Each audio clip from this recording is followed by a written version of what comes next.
We're now going to go specifically to a portion of Pierre Decaux's analysis of the scapegoating of French socialists for the French defeat by the very French fascists and collaborationists who had participated in the Cagoule, the Fifth Column, and who later basically became the principal operatives of the Vichy fascist collaborationist government. First, we're going to take a look at General Weygand. He was one of the reactionary French generals, and a general who literally surrendered the French army, and by the way, this was parroted by Maréchal Pétain, to save it to, quote, fight communism, unquote. By the way, we've touched on this also in the book Unhealed Wounds by Erna Paris, a book that we'll be dealing with in weeks to come. Of the need to, quote, preserve the honor of the army in the wake of the French defeat, Pierre Decaux writes as follows. First of all, it was necessary to, quote, preserve the honor of the army, unquote. General Weygand thundered these words like a command. He used, unconsciously, the same terms that leaders of the French army had invoked during the Dreyfus affair to prevent public opinion from discovering their criminal mistakes. Preserve the honor of the army, to French military men, is to secure by every means, including those outlawed by moral law and the penal code, the defense of the military corporation. The question of the responsibility of military leaders in the military defeat of France either had to be evaded or posed in distorted terms. To, quote, preserve the honor of the army, unquote, the scapegoats of the defeat had to be chosen from among the political personnel of the Third Republic. And skipping down, as we shall see, many of the French generals whose combination of blundering and deliberate subversion had led to the French defeat in 1940 became key elements of the Pétain-Vichy collaborationist government, the government that collaborated with the German fascists. Skipping down, in The Triumph of Treason, Pierre Decaux writes, the severest condemnation, that of the generals who'd lost the war, and again, the loss was through a combination of what was no doubt sincere, albeit incredible bungling, and a deliberate sabotage, deliberate subversion on the part of officers of a Cagoulard mindset, so to speak, exactly where the blundering left off and the fascist subversion begins is anybody's guess, but Pierre Decaux makes an excellent case that there was plenty of both, and his was an excellent vantage point. Continuing now with Pierre Decaux's account, the severest condemnation came from the soldiers themselves. Lost on the roads in pursuit of dispersed divisions and phantom regiments, thrown together with the refugees whose uncertainties and anxieties they shared, the men in uniform cursed the conduct of their leaders.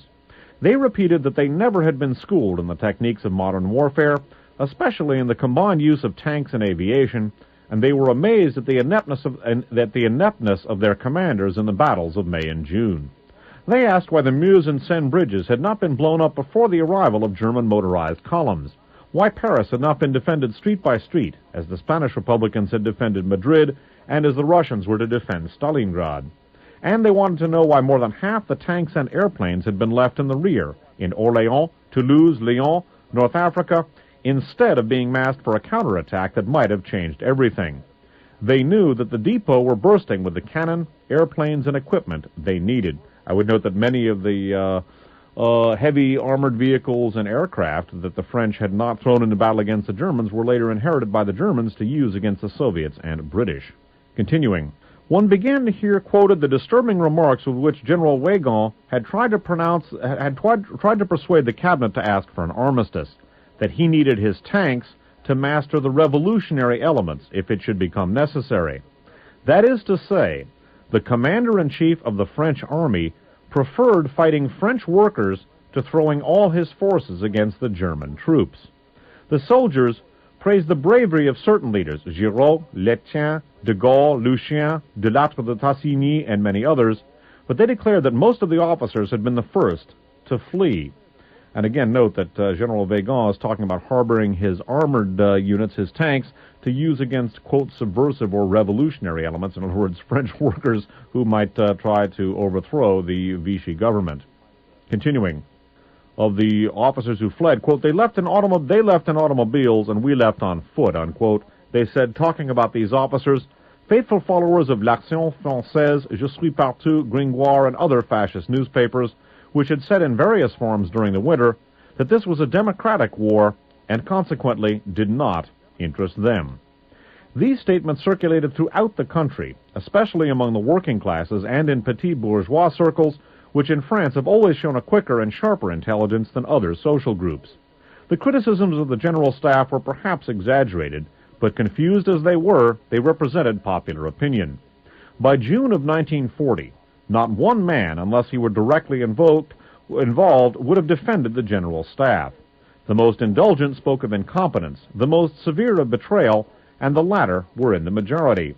Moreover, available information about war prisoners indicated that these unfortunates were still more bitter against their leaders than were their comrades in France. Their anger was legitimate.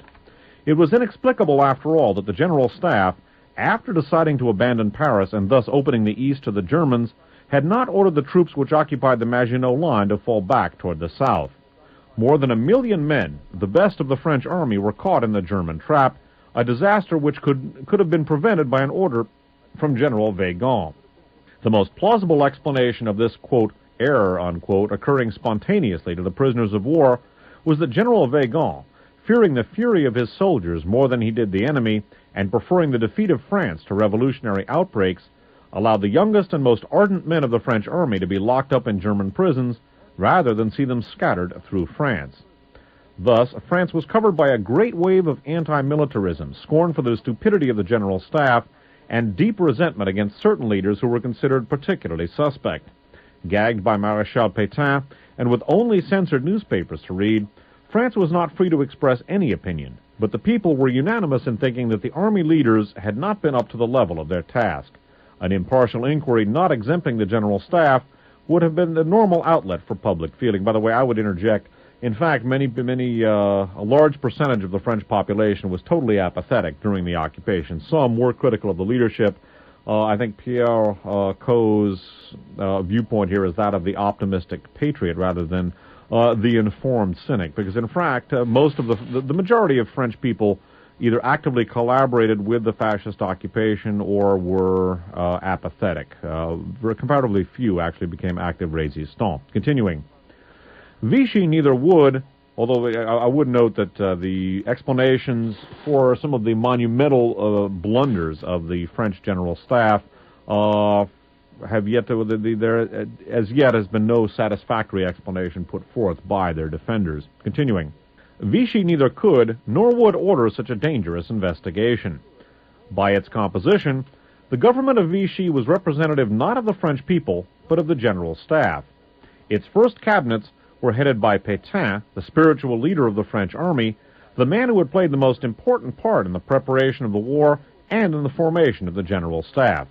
And these cabinets were composed largely of members of the General Staff: General Weygand, General Pouhot, Admiral Darlin, General Hunsinger, General Bergeret, and Admiral Platon. As the French proverb says, the wolves do not eat each other, unquote. Thus, the first problem which faced the government of Vichy, confronted by the political and psychological consequences of the military defeat, was to divert to political men the ever-growing anger against the leaders of the army. The French growled, "We have been betrayed or deceived by the generals," unquote. Proclamations and propaganda were to transform this into, quote, "The generals were admirable, but you have been betrayed and deceived by your own representatives," unquote. Every device had to be employed to replace the reality of military responsibility by the legend of political responsibility.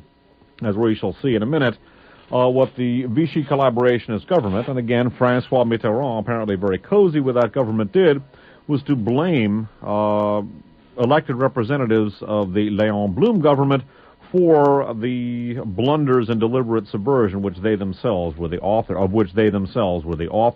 As we shall see, too, the Vichy government not only incorporated many of the military leaders who were responsible for the combination of blundering and subversion which led to France's defeat, but they also incorporated many members of the Fifth Column, including, and this is most noteworthy here, people who had been involved with the Cagoulard coup plot, with those clandestine cells which attempted to overthrow the French democracy in 36, 37, and 38. The next section of Pierre Coe's Triumph of Treason from 1944 is called Save the Fifth Column, and it reads, "But what political men should be chosen to bear the onus of the defeat? Here again, the choice was determined by circumstances. On the one hand, the government wanted to destroy democracy and establish in France a fascist political regime and a corporate economic system. Maréchal Pétain's object in taking power, or as he pompously said, making his country the gift of his person, had not been to permit the French nation to heal its wounds, come to itself, and determine freely its own political, economic, and social institutions. His publicly avowed purpose was to overthrow the Republican regime, suppress local and governmental civil liberties, quote, purify the French nation by punishing it, unquote, and bring France back to the social and religious disciplines of the Ancien Régime. To achieve this purpose, Maréchal Pétain and his ministers were not satisfied with the support of the German government. They also needed the support of French enemies of democracy and of the fascist organizations. On the other hand, and herein lay their difficulty, a spirit of animosity was growing in popular circles against these same anti-democratic and fascist elements, based on a growing awareness that the Fifth Column had played a preponderant part in the disaster, a part as grave and as sinister as that played by the incompetence of military leaders. In June and July of 1940, most of the French people were less concerned with the public utterances of Maréchal Pétain and his ministers than with the pro-fascist and pro-Hitler tendencies of the supporters of the new government. Most of the ministers were unknown. The Marshal's backers included all of the enemies of the Republic, all the men whom the French people had learned to distrust. Marat, the doctrinaire of l'Action Française, who had incessantly praised fascist regimes, by the way, that's M-A-U-R-R-A-S, Flandin, F-L-A-N-D-I-N, who had telegraphed congratulations to Hitler after the rape of Czechoslovakia in September of 1938, Marcel Déat, who in August of 1939 had written a notorious article asking the French soldiers, quote, not to die for Danzig, unquote, Bonnet, B-O-N-N-E-T, who had destroyed the Franco-Soviet pact by his negotiations with von Ribbentrop, Colonel Casimir François de la Roque, and Jacques Doriot, leaders of the two largest fascist and anti-Semitic organizations, and Laval, that's Pierre Laval, who already symbolized, quote, collaboration with the new order. Of course, de la Roque, head of the Croix de Fer, a fellow we read about in Armies of Spies by Joseph Gollum. And again, these are some of the principal supporters of Maréchal Pétain, obviously people deeply involved with not only the Fifth Column, but also the Cagoulard coup movement. Continuing, let's say, recouping that last sentence, among the people, Colonel Casimir François de la Roque and Jacques Doriot, leaders of the two largest fascist and anti-Semitic organizations, and Laval, who already symbolized collaboration with the new order, whose intrigues and negotiations with Mussolini and Franco were known, and whose intrigues and negotiations with Hitler were suspected.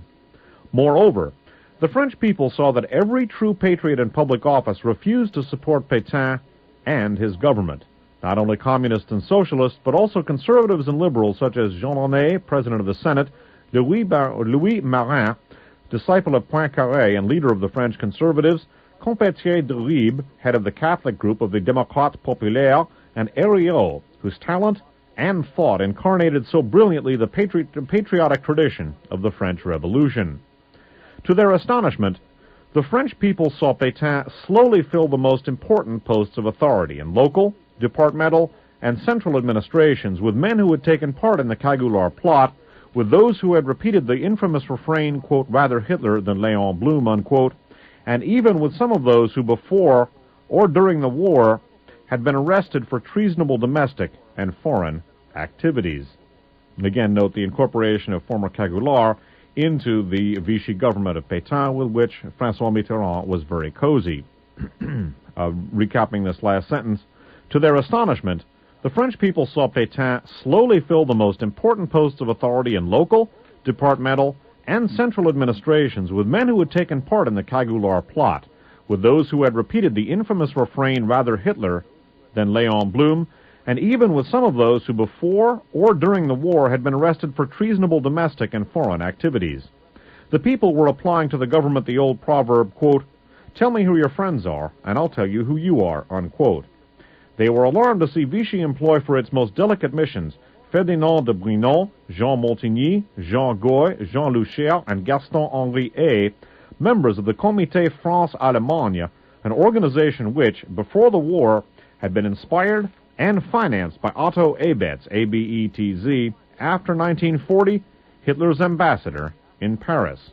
They learned with fury that on the night of the armistice, when France was in mourning, Frenchmen and Frenchwomen of the aristocracy, high finance, and industry had drunk at Bordeaux to the defeat which had rid them of the nightmare of democracy and of the Popular Front. The people understood that the Fifth Column in France, as in Spain, had opened the door to Hitler's agents, and they watched with awe the agents of the Fifth Column become masters of France, the France of Pétain, Weygand, and Laval. The new rulers of France soon realized the danger which was threatening them and their friends. To establish French fascism, fascism had to be rehabilitated. To suppress democracy, democracy had to be dishonored. To achieve its ends, the Vichy government had to, quote, preserve the honor of the army, unquote, and save the honor of the French friends and accomplices of Hitler and Mussolini. The scapegoats would be useful not only to mask the military errors of Pétain, Weygand, and their generals, but also to cover up the political crimes of Laval and his accomplices. Because the French grumbled, quote, we have been betrayed by Hitler's agents and deceived by the partisans of fascism, unquote, the Vichy propaganda had to repeat incessantly, quote, the traitors are not the men you accuse. Hitler's partisans are good patriots, friends of peace, as the partisans of fascism are good citizens, friends of order. But you have been precipitated into war and deceived by those Democrats who were blinded by the hate of fascism and dominated by Judeo-communist influences. By every means, the reality of fascist treachery had to be replaced by the legend of democratic irresponsibility. And what Pierre Coe goes on to discuss next is the Riom trials, that's spelled R-I-O-M, in which many of the political leaders of the Popular Front under Léon Blum were put on trial, and they were blamed for the collapse of France rather than the combination of incompetence and deliberate subversion of the Cagoule and the Fifth Columnists. We're not going to have time this evening to complete the last part of what I intended to complete. In fact, we're going to run well into the next broadcast with this. I have been going into these events which took place a half-century ago or more by way of not only gaining some understanding of just what the political milieu that the Prime Minister of France was a part of, but beyond that, in the clandestine cellular organizational methodology of German Nazism as conceived by Adolf Hitler, and his use of what another anti-fascist writer, Kurt Ries, termed in a book of this name, quote, total espionage, unquote, we're going to see a direct reflection of the clandestine cellular methodological operational technique of fascism in the current Nazi movements in both Germany and Austria. In the September 20th, 1992 installment of Radio Free America number 37, How the United States Lost the Second World War, we dealt with the Third Reich preparations to go underground with military defeat. The Third Reich did not disappear, as is popularly supposed, but rather, in anticipation of military defeat, the Third Reich organized itself politically into an underground organization based on a clandestine cellular structure. We saw that by 1953, when the Naumann coup attempt unsuccessfully failed to unseat the superficial democracy which had been installed in Germany after the war, and which continues to prevail in Germany. It is a very thin democratic veneer indeed. But when some Third Reich veterans attempted to overthrow the thin veneer of democracy in Germany, the subsequent investigation by the British occupation authorities revealed that in fact Germany was being run by remote control, so to speak, by what was described as a Führungsring, an infrastructure of mafia-like control which was affected by small cells, just exactly the sort of clandestine cellular structure, or cellular organizational structure, which the Nazis, as described by Kurt Ries in his book, The Nazis Go Underground, had envisioned. That cellular structure was put in place and ran Germany effectively after the war. What we're going to do in next week's installment of Why Johnny Can't Identify Il Duce is we're going to jump ahead in time from 1944, 50 years ago, when Pierre Coe was describing the Cagoulard and their evolution into the Fifth Column movement, which collaborated with Hitler and helped to subvert France in the face of the Nazi invasion.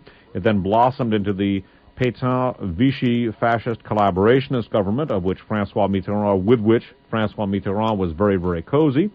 We're going to jump ahead in time to 1994, and specifically we're going to take a look at two very important articles from the August 1994 issue of the Searchlight, again the British anti-fascist weekly.